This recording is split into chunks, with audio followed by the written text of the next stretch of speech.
Nabi nginyak umatnya itu ya mati tidak masuk neraka. Ya sudah, jangan bunuh sekarang, kasih kesempatan apa? Tobat. Untungnya si yang ekstrim ini termasuk min ahli ilm, dia nerima konsep itu, nerima. Itu jadi pelajaran dialog kealiman. Dan kita menjadi moderat bukan karena liberal atau sekuler. Memang kita baca hadis-hadis misalnya inna wuha yabsutu yadahu billail yatuba musiun nahar wa yabsutu yadahu binahar yatuba musiul lail. Allah yang Tuhan saja inginnya itu menunggu tobatnya mereka, bukan mengakhiri mereka dalam keadaan tidak tobat.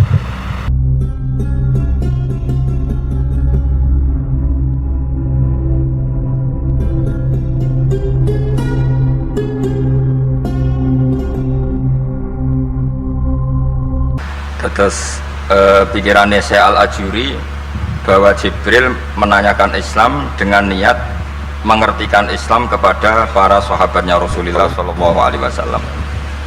Artinya Jibril itu buatan takok carane sugih. Saya kiai itu salah alamat. Wong alim takok carane sugih, carane jadi bupati, terus carane untuk duit akeh. Wong alim dhewe ra pati duit ditakok. Kadang kula nggih wanita yang Gus kula bojo kula kathah carane rukun piye. Wong kiai ini ora wani wae apa takok carane rukun. Jadi intinya ini pertanyaan itu juga kita pelajari. Jibril niku tangklet urusan agama. Artinya yang perlu dingerteni itu urusan apa? Agama. Tapi kita punya masyarakat sing kadang tanya ini sesuatu yang sifatnya khadun nafsi. Terus kiai itu rapati seneng jabatan, kadang ditakoki tiyang carane dadi bupati. Nak dadi bupati salami template 2 juta, nak ora dadi darani donyane ngobos. Seloro kabeh dadi kiai. Lan kula seneng nak terkenal donga kula ora mandi. Mergo nak mandi repot. Dadi dukun. Jadi saniki repot. Kula gak ada cerita tentang Mbah Hamid Pasuruan. Diceritani bapak kula. Bapak niku riyen lami ngaji kalian Ki Hamid. Jadi dawuh beliau soleh zaman akhir ku repot, hisabe gede ya. Muga terkenal wali dongane mandi terus wong kepen sugih marani kiai, kepen wayah marani kiai, kepen jabat marani kiai. Terus ngekeki dhuwit. Mari hisab tok mergo agama sudah dikonversi sebagai materi. Mulane beliau pernah menangis, aku soleh-soleh ku ngene golek indane Allah kok dadi wong sowan ngekeki dhuwit, ngekeki gula terus sampean piye aku ning akhirat. Jadi jangan kira para wali itu senang ketika banyak mendapat apa? Penghormatan, karena takutnya kesalian ini terkonversi sebagai apa? Materi. Apalagi orang sekarang itu, kalau orang dulu tanya kan jelas ya yas'alunaka madza yunfikun. Kalau uangnya banyak tanya kula kekno sinten. Kalau ahli falak ya tanya yas'alunaka anil ahillah. Ketentuan tanggal penanggalan komaria itu gunane nopo ya Rasulullah. Kalau punya warisan ya tanya warisan. Jadi intinya semua yang ditanyakan itu urusan apa? Agama. Maka kata Imam Syekh Al-Ajuri, seharusnya pertanyaan itu ya urusan agama, dan yang harus diketahui ya urusan agama. Maka orang Islam yang harus diketahui ya urusan agama. Terus kalau mau istifadah kalian berzofur, memang di depan umum itu penting supaya tidak ada al-qila wal qal. Jadi ini kan diulang-ulang bihadrati ashabi. Ini dalam ilmu hadis itu penting sekali supaya ilmu itu mutawatir. Karena kalau sampai untuk ijazah ke orang tertentu, mau aku tok sih dijazah, itu biasanya malah dibodoni. Kayak bakul, sampai tok sing tak kayak diskon. Agar uang ya udah uang ini. Makanya nak diilkon ijazah di depan umum berarti kondang. Ada khusus bahaya. Ini mesti klenik nih.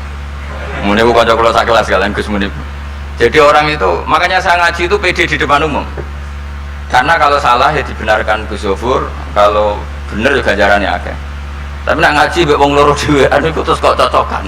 Nak salah aja kodo-kodo ya kan.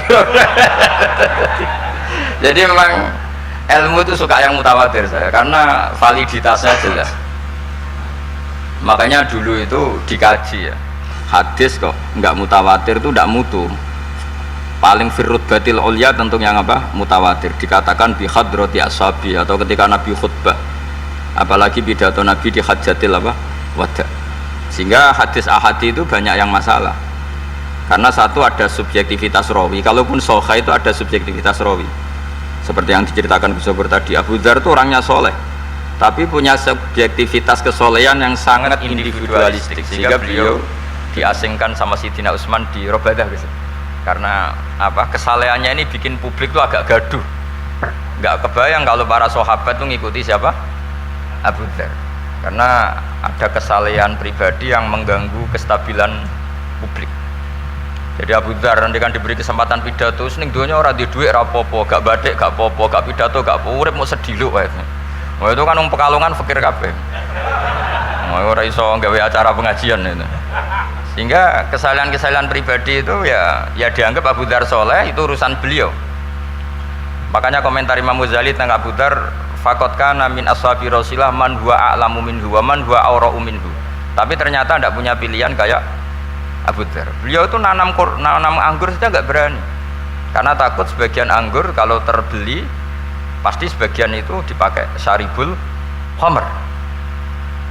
Jadi kira-kira kalau Abu Dzar hidup sekarang nggak berani beli pulsa, karena digoweanan kadang demenan macam-macam. Iya kira-kira nggak berani jual pulsa. Mungkin jual badik juga agak berani. Nak kanggo wong engkek kan terus dinggo ngerayu wong lanang juga berani kira-kira seperti itu. Nanti jual pulpen ya gak berani, ya nak dituku santri gue ngaji, nak dituku mereka gue korupsi tanda tangan gue. Jadi, wah itu kalau jadi gerakan masif kan orang bisa mati semua. Itu. Masyhur itu khilafnya Abu Dzar dan Sayyidina Utsman radhiyallahu anhu. Jadi sehingga saya sendiri secara pribadi itu sering ikuti Mbah Mun yang ngendikan di depan publik. Meskipun saya sering, terutama Gus Zofur tentunya, sering dapat wasiat khusus. Tapi saya tetap lebih seneng yang ngendikan di depan publik, karena ukurannya lebih jelas. Ya saya ulang lagi, ukurannya lebih jelas. Satu, saksinya banyak. Dua, pasti itu ukuran umum. Cek sing cerdas, setengah cerdas. Tapi kalau dingendikano khusus kan, cung. Jadi kiai itu ya nak subuh aja kodok, itu kan nasihat campur ngenyak itu. Itu kan. Karena apa ya, itu kan agak-agak ngamuk tapi halusan itu. Itu. Jadi, tapi kalau umum kan standarnya jelas apa? Standarnya apa? Jelas. Ya saya teruskan. Jadi bihadrati ashabi itu menurut saya kata kunci karena pentingnya mutawatir. Terus menyangkut pertanyaan tadi yang Gus Zofur bilang enggak semua pertanyaan harus dijawab. Sebetulnya saya juga ngeritik. Enggak semua yang diunek-unek sampai takok. Kadang wong takok nasib. Kita misalnya saya itu sering punya utang 1 juta gak iso nyaur. Kadang wong takok, kula diutang 1 miliar carane nyaur piye? Wong kene diutang 1 juta ora carane nyaur kok ditakoki sing utang ya napa? 1 miliar. Kula nu santri, bojone niku 3 wong sugih. Kowe iku urang kesuwan kula takok carane ngrukono bojone. Ya kene bingung piye carane? Bojo sitok kowe kudu urip malah ditakoki. Bojo napa? Nah ternyata santri itu terinspirasi oleh cerita-cerita. Syaratnya wali itu kudu di bojo cerewet. Nak sitok cerewet wali apa meneh nak telu, dia cara berpikir begitu. Nah itu yang bojo pertama itu ngancam nak masih sah dengan istri kedua ketiga mau bunuh diri. Terus dia nate nyuwun sewu melafatkan tolak. Terus takok teng kula. Niku termasuk mukruh napa mboten Gus? Karena saya melafatkan itu dipaksa diancam. Bojo pertama mau nopo? Lah iku nang fikih kan hanya ada syaratul ikrah, itu mukrih harus mampu mewujudkan mahaddadahu. Kena arah megat tak patah. Ini ndak kasusnya unik. Umumnya bab ikrah di fikih kan nak ora ketak patah ini ndak, ini kasusnya beda. Nak rabok turuti aku mati. Itu kan bingung. Ya saya sebagian Gus Zofur jawab apa alam nunggu Jibril ya sudah akan datang ngomong itu. Artinya gini ya, problem kita kekinian itu setiap masyarakat punya iskal atau punya grundel itu ditanyakan kiai. Padahal seharusnya tidak sesuatu yang harus apa ditanyakan. Misalnya kaya gawane di bojo akeh ya mesti sumpek ngurmat wong itu sitok sumpek kemene telu. Terus gawane wong duwe utang akeh ya sumpek. Hal-hal seperti itu kan lazim. Sebenarnya nggak perlu ditanyakan, biasa wae standar. Tapi kita ini sering menuntut orang lain menjadi solusi ya bagi orang itu. Makanya saya kalau ngajar di Jogja itu sering cerita begitu.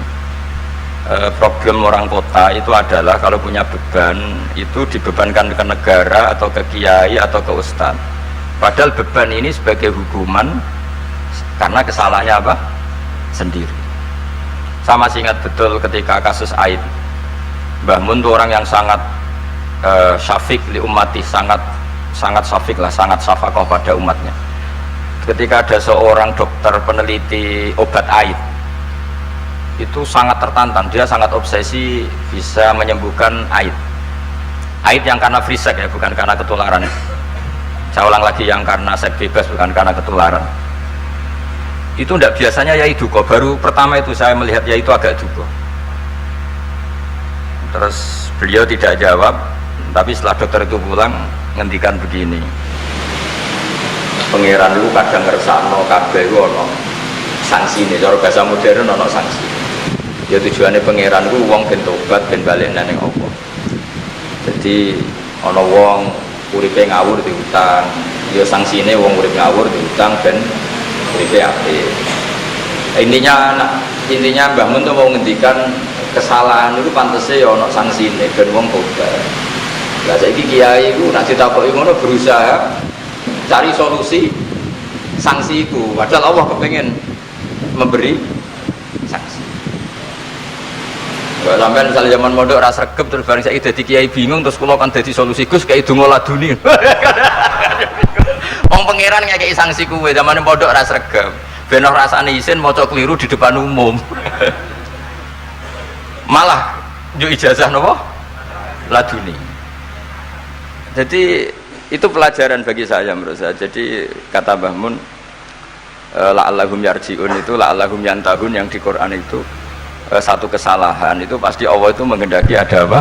Sanksi. Tentu maksudnya Allah baik supaya tobat. Tapi sekarang sanksi itu mau dihilangkan. Kadang konsultan itu kayak bojo kepengen minggat.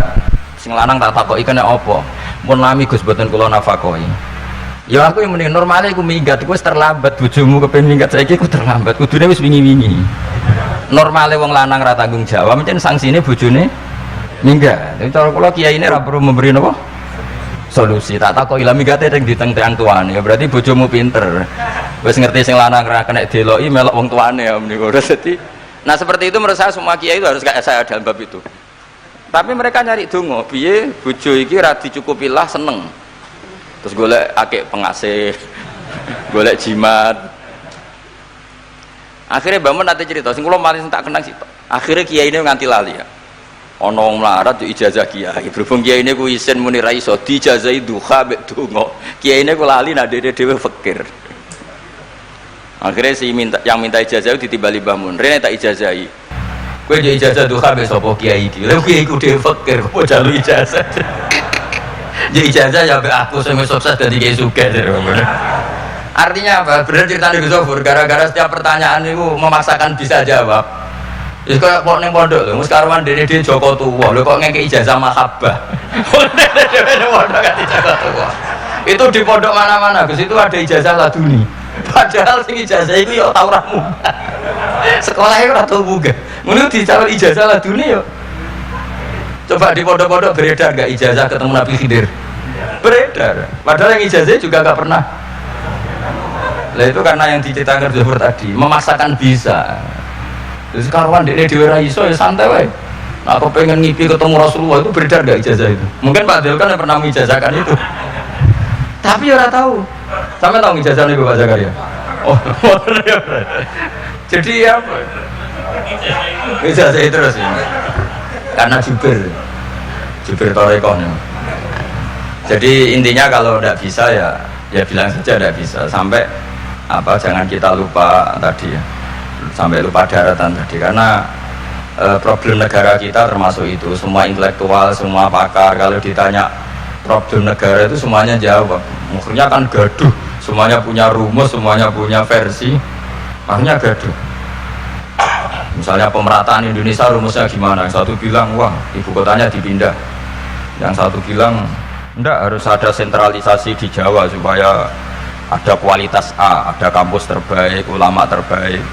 Kalau diratakan nanti kemampuannya rata itu justru enggak bagus. Yang ketiga enggak, wah kualitas demokrasinya dijaga. Yang satu enggak, demokrasi tanpa ekonomi enggak bisa. Sehari santri ya seduanya rasa pikir besok mati ben. Nah itu kan karena memaksakan jawab akhirnya ada kegaduhan tadi. Semuanya paling penak soalnya atakoi semuanya wawahu alam senajan to sing takok muni wis suwe Mbah. Gak masalah itu penting.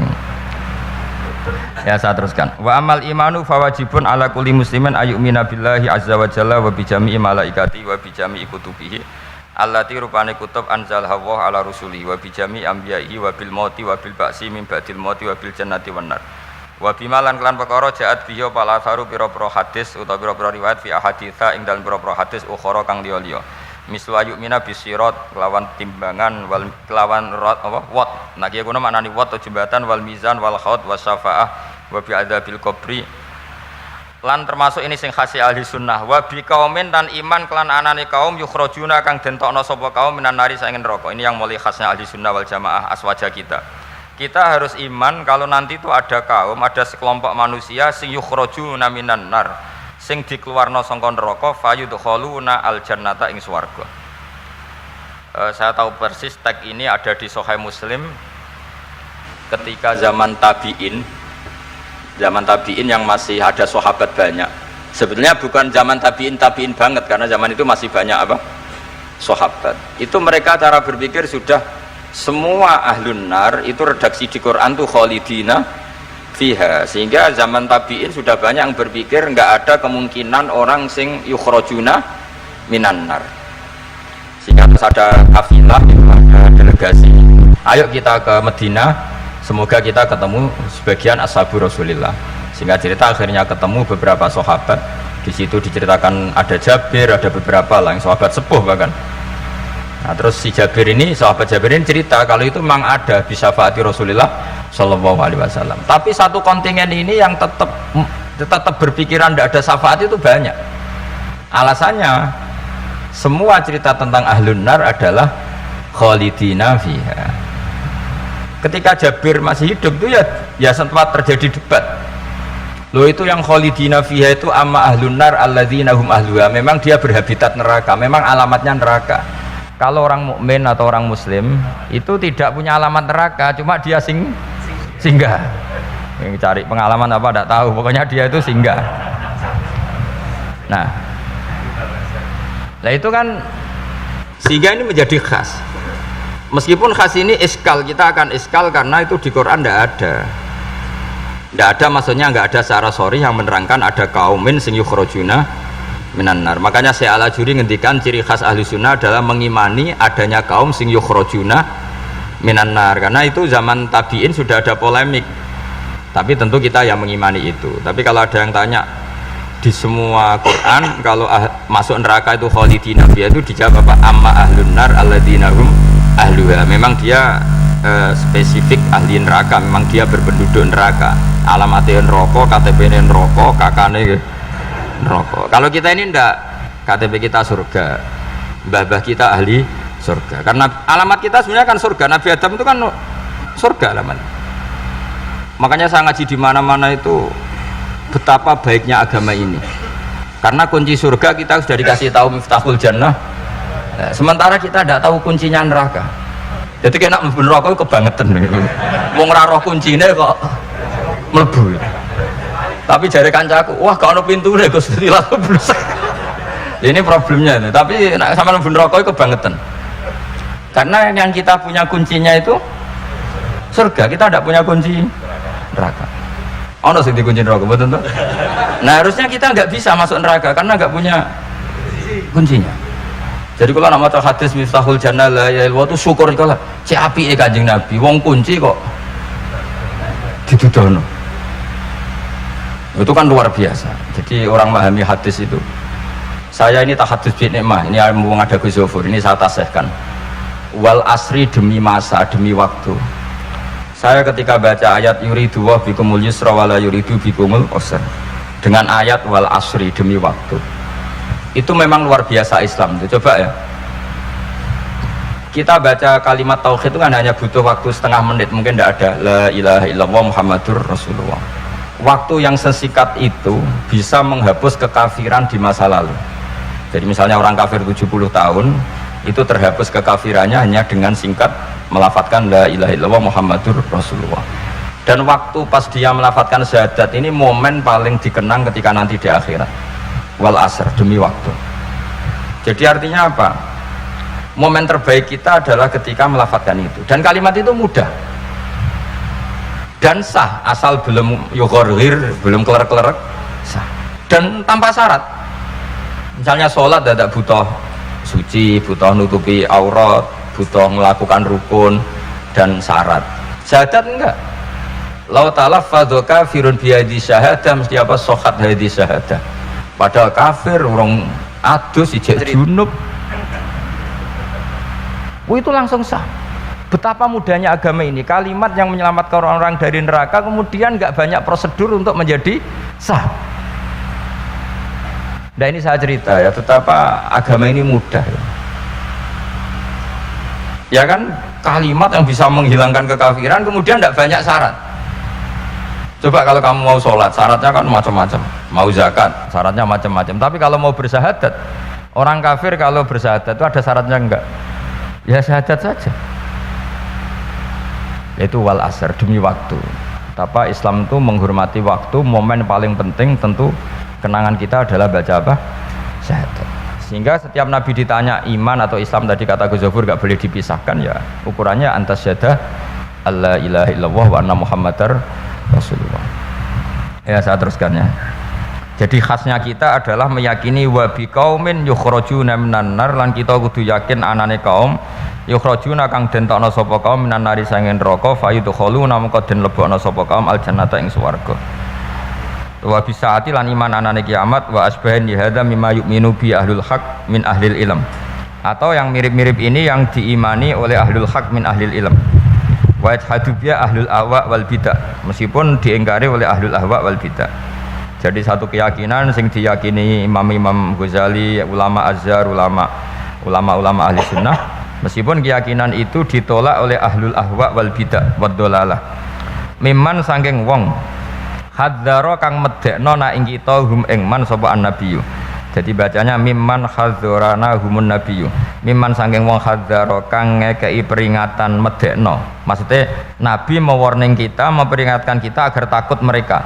Mimman sangking wong hadzara kang medekno na ing kita hum sangka man sing dolalah wau sapa annabiyyu sallallahu alaihi wasallam, wa hadzarana lan medekno na ing kita hum ing anut man sing dolalah wau sapa sahabat para sahabat wa tabiun lan sing para anut lahum maring sahabat bi ihsanin wa ulamaul muslimin, lan yang memberi perangan itu para ulama-ulama Islam.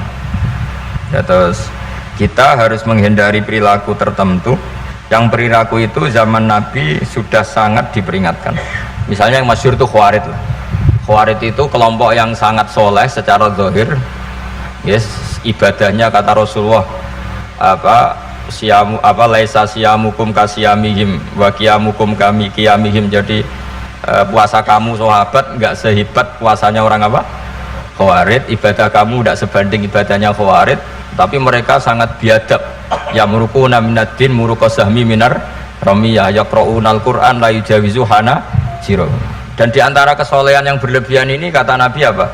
Yuqatiluna ahlal Islam wala yuqatiluna ahlal ausan. Kalau dijak musuhi sesama Islam semangat, tapi dijak musuhi yang jelas salah ndak semangat. Ini kelompok sing hadarona humun nabiyyu, kelompok yang kita diperingatkan Nabi untuk sangat apa? Menghindari. Karena logikanya jelas ya, orang yang kafir saja inginnya Nabi menjadi muslim dengan diajarkan syahadat, tapi ini orang yang sudah muslim seleranya Khawarij dikeluarkan dari Islam, tahlilan kafir, kuburan kafir, nyekelake kafir, apa saja menjadi kafir. Ini pertanyaannya kan, inginnya seorang Nabi itu kan tentu dari kafir menjadi muslim, ini yang sudah Islam menjadi kafir. Maka cerita-cerita di beberapa ulama, ini kenangan saya ngaji di sini, ini sekaligus cerita penutup. Ada orang ekstremis ketemu Islam alim, terus ketika melihat ahlul ma'asi itu maksiat, ahlul ma'asi ketika maksiat, sedang maksiat, sebaiknya orang-orang Islam seperti itu mau saya bunuh, mau saya bom. Ini yang cerita orang-orang alim ke saya. Terus kata si orang alim tadi, lau annahum matu, kalau mereka benar-benar mati final maksiyah itu aina masiruhum, lalu mereka kemana? si yang keras tadi bilang ilanar karena mereka mati final maksiyah. Terus jawabnya yang alim tadi, akan dzalika muradan nabi, apa umat Islam mati kemudian min ahlin nar itu yang dikehendaki nabi? Untungnya yang si ekstremis tadi agak alim. Ya enggak, nabi inginnya umatnya itu ya mati tidak masuk neraka. Ya sudah, jangan bunuh sekarang, kasih kesempatan tobat.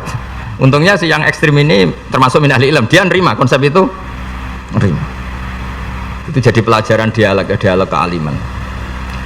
Dan kita menjadi moderat bukan karena liberal atau sekuler. Memang kita baca hadis-hadis misalnya inna wuha yabsutu yadahu billail yatuba musiun nahar wa yabsutu yadahu bin nahar yatuba musiul lail. Allah yang Tuhan saja inginnya itu menunggu tobatnya mereka, bukan mengakhiri mereka dalam keadaan tidak tobat. Jadi ini supaya jadi faham, menjadi khas kita. Ya Allah yang Tuhan saja inginnya kan menunggu tobatnya mereka, bukan malah tobat itu kita hentikan ya dengan dibunuh ketika maksiat. Itu artinya kan kita tidak memberi kesempatan tobat. Sama sih ingat Mbah Mun sering cerita ke saya, aku corokon mileh, kata beliau, aku corokon mileh iku ya ora pati seneng ono terlalu tegas, terlalu apa, mergo Allah wae ngekei kesempatan. Ya tadi logikanya kan Allah saja, misalnya Allah Ta'ala selalu membuka tangannya di malam hari supaya yang tadi siang maksiat tobat di malam hari. Terus Allah membuka tangannya di siang hari supaya yang tadi malam maksiat tobat. Intinya Allah Ta'ala itu menunggu tobat, bukan menghentikan asbabit taubah. Sehingga tradisi guru-guru kita, ya utamanya Mbah Mun, itu sama-sama saja baik. Bukan karena baik sama orang fasik, bukan, tapi implementasi dari menunggu tobatnya orang fasik. Dan tentu itu butuh tarbiyah, butuh syafaqah, butuh kasih sayang, butuh. Saya masih ingat ketika beliau baca kitab di karangannya Imam Sya'roni itu Tambihul Mukhtarin, itu diantara madzhab Imam Sya'roni itu al-hikmah dolatul mu'min, itu beliau juga menambahkan wal fasik dolatul mu'min. Bukan sekedar al-hikmah dolatul mu'min, tapi al-fasik juga dolatul mu'min. Karena ketika seorang mukmin fasik ini seperti barang yang hilang, dia tercerabut dari akarnya, yaitu akar keimanan dan keislaman. Maka kita kata Imam Sya'roni, kita sebagai orang soleh harus menemukan mereka atau mengambil mereka untuk dikembalikan. Jadi ini komitmen kita sebagai murid Mbah Mun, sebagai murid Syekhina Al-Alamah Kiai Maimun, supaya orang itu terbiasa seperti sifatnya Allah. Itu kan diulang-ulang, takhallaku bi akhlaqillah. Padahal jelas di Quran, ya qul ya ibadiyalladzina asrafu ala anfusihim la taqnatu mir rahmatillah. Dan Allah masih memanggil wa anibu ila rabbikum, ayo kembali. Kan enggak fair. Allah yang Tuhan saja, yang al-ghaniyul mutlak, menyuruh mereka kembali, kemudian kita mengusir mereka. Jadi lewat ngaji ini ya itu tadi, makanya kita iman wa biqaumin yukhrajuna minan nar. Artinya bahkan di akhirat yang notabene sudah ada amal, itu saja inginnya Allah sama orang Islam kaumun yukhrajuna minan nar, bukan malah diblesno gitu. Lah ya akhirat yang notabene sudah enggak ada amal, itu saja kaumen yang mukmin, apalagi tahu mondok, apalagi grup hima, itu tapi ora usah moron rokok, kalau pesene ora usah moron rokok. Itu inginnya itu yukhrajuna minan nar. Makanya kalau baca hadis itu harus ada dzauq. Selain ilmu itu harus ada dzauq. Betapa syafaqatu Rasulullah sallallahu alaihi wasallam. Inginnya semuanya itu yadkhulunal jannah. Kalaupun ada yang masuk neraka, yang orang Islam loh, tetap obsesi Rasulullah, cita-cita beliau adalah yukhrajuna minan nar. Makanya masyhur itu, wala sawfa yu'tika rabbuka fatardah. Jawab Nabi, la ardo wa wakhidun min ummati finnar. Saya tidak akan ridho ya Allah, tidak akan puas wa wakhidun min ummati finnar.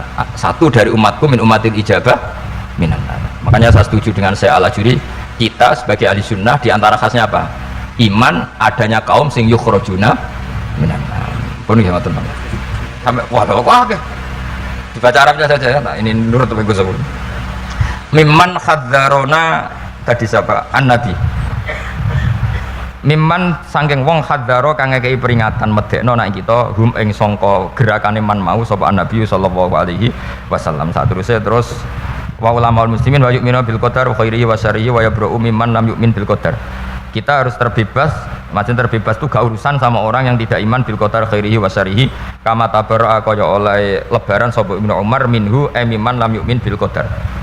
Wa qauluhu wa akhbirni anil ihsan qol anta abudallaha ka annaka tarahu fa illam takun tarahu fa innahu yaraka fa'lam anaman satemene wong abada kang nyembah sapa man Allah azza wa jalla fa ya'lamu mongko ngerti sapa man annahu azza wa jalla mutaliun kun dat sing ningali ala amalihi ing atase ngamale wong ya'lamu pirsa sapa taala sirruhu ing rahasiane wong wa alaniyatahu lan alaniya wong sing ngamal sing jelas wa ya'lamu lan pirsa sapa taala ing perkara tufi kang nyamarno sira min amalika saking amal sira wa malan perkara tubdihi kang etono sira ing amal wa malan perkara turidu kang ngarepno sira bi ilmika kan ilmu sira kowe ngarepno bi ilmika misale Allahu turidu am khaira dadi maksudnya Allahu Allah ana ta kowe ngamal iku ngersakno Allah turidu am khairahu dadi maksudnya Allah tahu amal kamu atau ilmu kamu apakah amal kamu ilmu kamu untuk Allah Allah turidu am khairahu apakah kowe melakukan amal itu karena Allah apa enggak ya alamu pirsa sapa taala asirra wa akhfa ya alamu pirsa sapa taala khainatal ayuni ing mripat sing khianat wa malan perkara tufi kang nyimpen apa suduru apa dodo ya alamu pirsa sapa taala ing perkara antum kang sira kabeh ku alih ing atase ma fahdaru mongko wedi sira kabeh ing Allah mesti wedi Allah dengan makna mendekat ke Allah terus oh iku lho Ka'bah terus tembake iku bolong jadi pelajaran bagi kita tersinggung enggak mengganggu kewalian karena tadi ketika digojol goblok ya ora trimo makanya kalau ada orang tersinggungan ya wali ini ala mbah bolong tadi coba terus tembok terus melihat apa